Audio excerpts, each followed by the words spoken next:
కొంతమందిలో లైంగిక కోరికలు ఎక్కువగా ఉంటాయి. అది శరీర తీరు వల్ల కావచ్చు, ఇంకేదైనా కావచ్చు.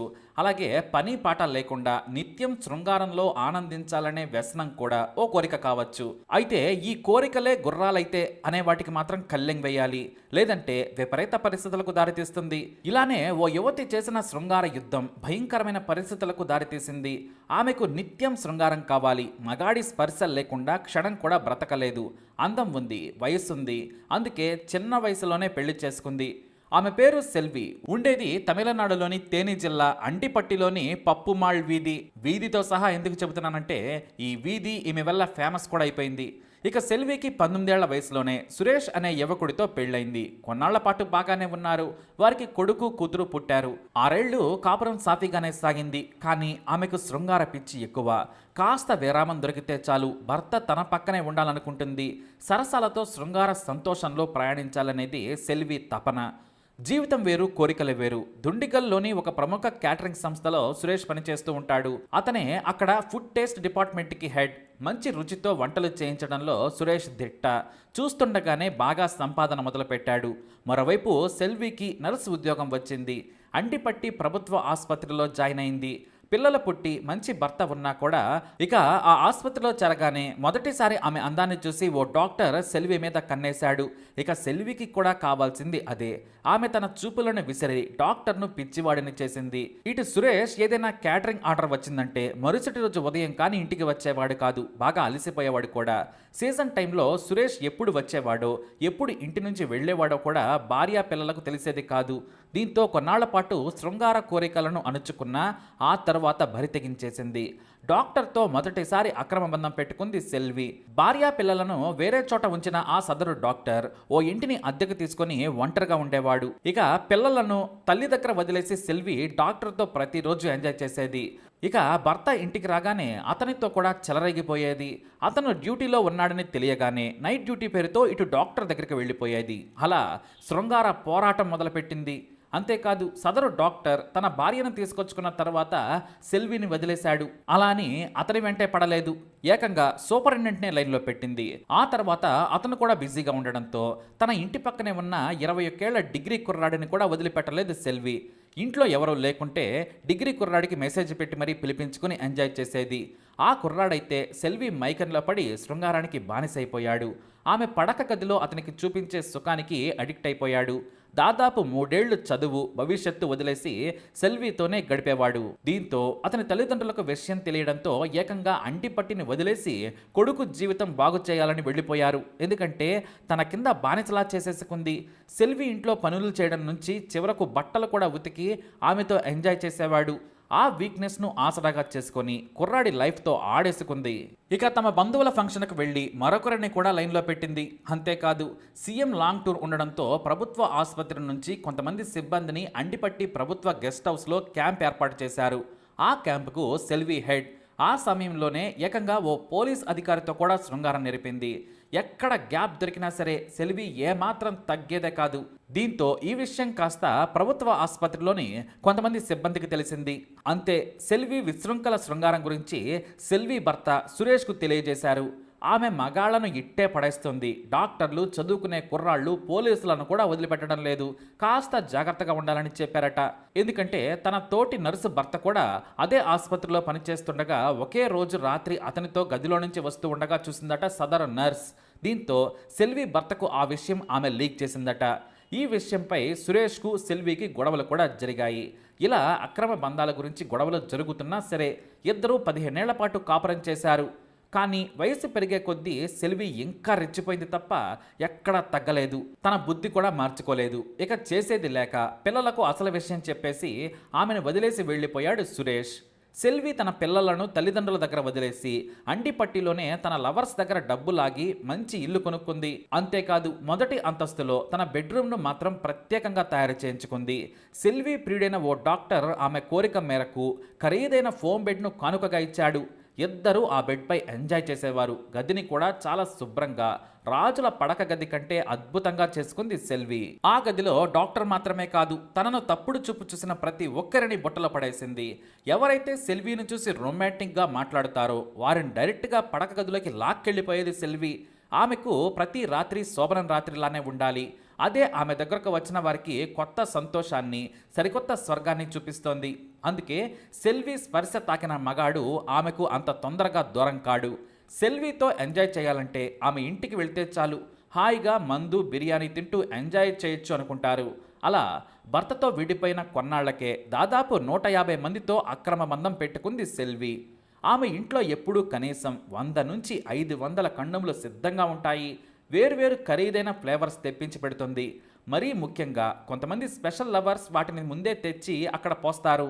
ఎంతలా అంటే విదేశీ ప్యాకెట్లు కూడా ఆమె కోసం ప్రత్యేకంగా తెచ్చిన లవర్స్ ఉన్నారంటే ఆశ్చర్యమే కాదు.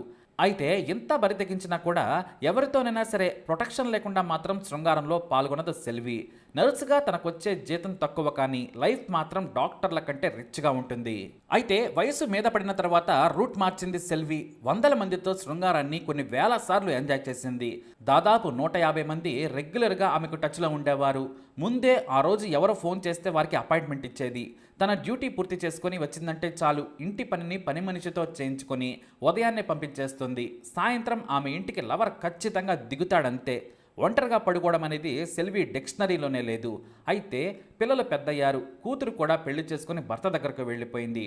కొడుకు చదువు కోసం వేరే పట్టణంలో ఉంటున్నాడు. వయసు మీద పడ్డ తర్వాత శృంగారాన్ని అడ్డం పెట్టుకుని డబ్బులు వెనకేయాలనుకుంది సెల్వి. కొత్తలో కేవలం తన సంతోషం కోసం ఫ్రీగా ఎవరు దొరికితే వాడిని పిలిపించుకుని ఎంజాయ్ చేసేది. కాకపోతే 45 ఏళ్ళు దాటిన తర్వాత వీక్గా ఉన్న లవర్స్ నుంచి లక్షలకు లక్షలు వసూలు చేయడం మొదలుపెట్టింది. ఇల్లు కోసమని, లేదంటే అప్పులున్నాయని డబ్బులు అడిగేది. తనకు నగలు కావాలని పోలీసులు, డాక్టర్లు, చోటా నాయకులతో ఎంజాయ్ చేస్తూ వసూళ్ల పర్వం మొదలుపెట్టింది. అయితే సరిగ్గా అదే సమయంలో ఆమె సొంత ఊరైన అండిపట్టి నుంచి ఆమెకు కొడంగిపట్టికి బదిలీ జరిగింది. తన లవర్స్తో పైరవీ చేసినా బదిలీ ఆగలేదు. దీంతో అండిపట్టి నుంచి ఆమె బలవంతంగా కొడంగిపట్టికి బదిలీ కావాల్సి వచ్చింది. అయితే ఎక్కడికి వెళ్ళినా సరే సెల్వి ఫస్ట్ టార్గెట్ దిట్టంగా ఉన్న కత్తి లాంటి మగాడిని బుట్టలో వేసుకోవటం. ఇక అక్కడ కూడా కొత్తగా పెళ్ళైన రామచంద్ర ప్రభు అనే ఉద్యోగిని బుట్టలో వేసుకుంది సెల్వి. అతని వయసు 30 ఏళ్ళు, సెల్వి వయసు 45. కానీ ఫిగర్ను, గ్లామర్ను మెయింటైన్ చేసే సెల్వికి రామచంద్ర ప్రభువును తన ఒళ్ళో వాలేలా చేయడం చిటికలో పని. అదే చేసింది కూడా. ఈ రామచంద్ర ప్రభువునే టార్గెట్ చేయడం వెనుక వయసుతో పాటు అతనికి చాలా ఆస్తి కూడా ఉంది. పైగా కొడంగిపట్టికి బదిలీ అయిన తర్వాత ఒక ఇంటిని అద్దెకి తీసుకున్న సెల్వి నిత్యం తన ప్రియుడిని అక్కడకు పిలిపించుకునేది. అతనేమో కొత్త పెళ్ళం ఉన్నా సరే ఏజీ బారైన సెల్వి చూపించే కసి ప్రేమకు బానిసయ్యాడు. ఆ వీక్నెస్తో ఇల్లు కట్టుకుంటానని మాయమాటలు చెబితే 10 లక్షలు ఇచ్చేశాడు.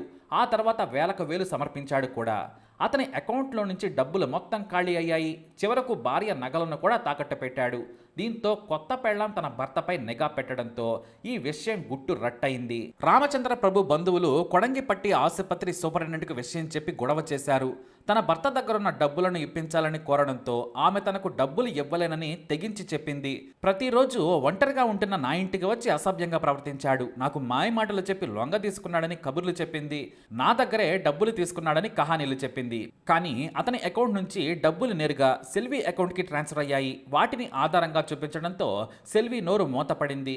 ఇక ఆసుపత్రి అధికారులు చేసేది లేక సెల్విని మళ్ళీ అండిపట్టికి బదిలీ చేశారు. అలా అండిపట్టికి మళ్ళీ చేరుకుంది. తన సొంత ఊళ్ళో ఆమెకు ఇంకా హాయిగా ఉంటుంది. ఇక సెల్వి తోడు అలవాటైన 100 మంది ఫోన్లు చేసి వస్తున్నామని చెప్పేవారు. కానీ శృంగారంలో గట్టిదనం కంటే పాకెట్ బలంగా ఉన్నవారనే దగ్గరకు రానిచ్చేది సెల్వి. అలా రోజుకో కొత్త వ్యక్తితో ఎంజాయ్ చేసేది. అయితే రామచంద్ర ప్రభు మాత్రం సెల్వి గురించి పూర్తిగా తెలుసుకొని కళ్ళు తెరిచాడు. తానిచ్చిన డబ్బులు తిరిగి ఇవ్వాలని బలవంతం చేయడం మొదలుపెట్టాడు. అయితే సెల్వి మాత్రం తన దగ్గర లేవని, రిటైర్మెంట్ అయ్యాక ఇస్తానని చెప్పేది. రామచంద్ర ప్రభు ఒప్పుకునేవాడు కాదు. వెంటనే ఇస్తానని చెప్పి తీసుకున్నావని తిట్టేవాడు. ఇద్దరి మధ్య గొడవలు ముదిరిపోయాయి. నువ్వు నా దగ్గర ఎన్నోసార్లు 1.5 పాటు గడిపావు, వాటికి లెక్కలేస్తే నువ్వే నాకు డబ్బులు ఇవ్వాలని అసలు విషయం చెప్పింది. దీంతో రగిలిపోయిన రామచంద్ర ప్రభు నవంబర్ 24, 2021న సెల్వి ఇంటికి వెళ్ళాడు. ఆదివారం కావడంతో ఇంట్లోనే ఉంటుందని గ్రహించి ఉదయమే వచ్చాడు. అప్పటికే ఆమె లవర్ ఇంట్లో ఉన్నాడు. రామచంద్ర ప్రభు రాగానే తన డబ్బులు ఇవ్వాలని గొడవ పెట్టుకోవడంతో సెల్వి ప్రియుడి ఇంట్లో నుంచి వెళ్ళిపోయాడు. ఇద్దరికీ కాసేపు గొడవ జరిగింది. తాను ఇవ్వనని తెగేసి చెప్పింది. నన్ను వాడుకున్నందుకు నీ డబ్బులకు బాకీ తీరిపోయిందని సెల్వి చెప్పింది. దీంతో ఆవేశంలో ఆమెను గట్టిగా పట్టుకుని తలను పదే పదే గోడకు బాదాడు రామచంద్ర ప్రభు.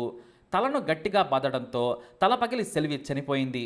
ఆ వెంటనే ఆమె మెడలోని బంగారంతో పాటు డబ్బు, ఇతర నగలు సర్దుకొని ఇంట్లో నుంచి వెళ్ళిపోయాడు.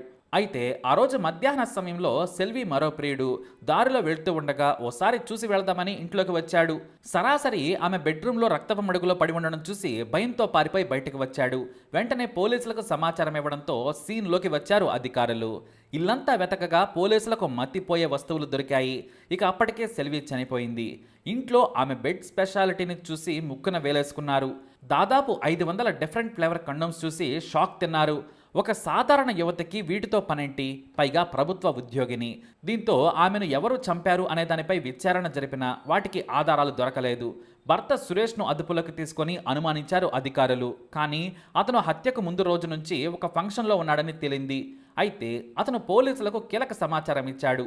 మా ఆవిడ కామదేవత, శృంగారం కోసం ఏమైనా చేస్తుంది.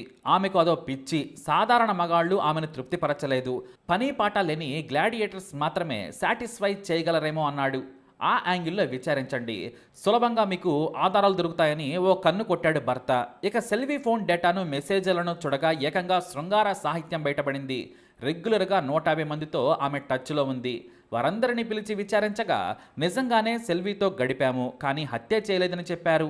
సెల్వి హత్య విచారణ కారణంగా ఆమె ప్రియుల సంసారాలు కొన్ని కూలిపోయాయి. ఎందుకంటే చాలామందిని పోలీస్ స్టేషన్కు పిలిపించి విచారించారు పోలీసులు. వాళ్ళంతా కూడా రసరాజుల్లా ఆమెకు మెసేజ్లు పెట్టారు. సమయం సందర్భం లేకుండా కాల్ కూడా చేశారు. దీంతో వారి భార్యలు కూడా తమ భర్తలు ఎంత నీచులా అని వదిలేశారు. దాదాపు 20 రోజులు పోలీసులు కష్టపడగా ఓ మాజీ లవర్ పోలీసులకు చిక్కాడు. అతన్నే రామచంద్ర ప్రభు. ఆమె ఇంటికి వెళ్లే దారిలో ఉన్న సీసీ కెమెరాలో రామచంద్ర ప్రభు నడుచుకుంటూ వెళ్లడం కనిపించింది. అయితే మాస్క్ ఉండడంతో మొదట పోల్చుకోలేకపోయారు. రామచంద్ర ప్రభును లైవ్లో చూసిన తర్వాత అతనే అని తేలింది. దీంతో అతన్ని విచారించారు పోలీసులు.